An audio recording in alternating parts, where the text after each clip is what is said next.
আপনার এই দয়ার কথা আমি কোনোদিন ভুলব না মা। 4 দশক ধরে এমন সব চরিত্রে অভিনয় করেছেন যা মানুষের মনে গেঁথে গেছে, নিজেকে নিয়ে গেছেন অনন্য এক উচ্চতায়।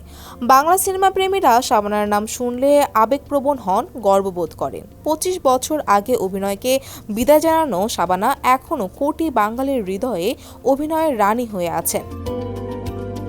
বাংলা চলচ্চিত্রের অভিনয়ের এই রানীর আজ জন্মদিন। 1952 সালে আজকের দিনে তিনি জন্মগ্রহণ করেন। সে হিসেবে 73 বছর পূর্ণ করে 74 পদার্পণ করলেন শাবানা। মাত্র 8 বছর বয়সে সিনেমায় অভিনয়ে নাম লেখান শাবানা। এহতেশাম পরিচালিত নতুন সুর নামের ছবিতে তিনি শিশুশিল্পী হিসেবে কাজ করেন। এরপর চকরি ছবিতে নায়িকা চরিত্রে অভিনয় শুরু। 25 বছর ধরে অভিনয় থেকে দূরে সরে আছেন চলচ্চিত্রের গুণী এই অভিনয় শিল্পী।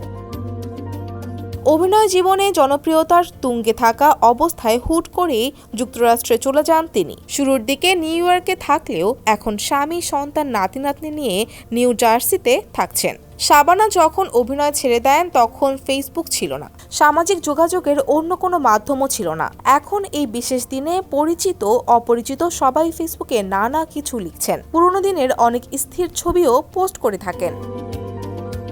জুটি হিসেবে আলমগীরের সঙ্গেই তিনি 130টি চলচ্চিত্রে অভিনয় করেছেন। এছাড়া রাজ্জাক, ওয়াসিম, উজ্জ্বলের সঙ্গেও অভিনয় করে ব্যাপক জনপ্রিয়তা পান। পাকিস্তানি নায়ক নাদিমের সঙ্গেও দর্শক তাকে পছন্দ করেছিল। শাবানার উল্লেখযোগ্য সিনেমাগুলো হলো চকরি, মধুমিলন, অবুঝ মন, চৌধুরী বাড়ি, ওরা 11 জন, জননী, মাটির ঘর, সখী তুমি কার, শেষ উত্তর, ছুটির ঘণ্টা, নাজমা, ভাত দে, 2 পয়সার আলতা, লালু ভুলু, মা ও ছেলে, লাল কাজল, নালিশ, ঘরের বউ, নতুন পৃথিবী। RICL TMX, যুগের পর যুগ স্থাপনা থাকে মজবুত। চাপা ডাঙ্গার বউ, অশান্তি, বিরোধ ও স্বামী স্ত্রী ইত্যাদি।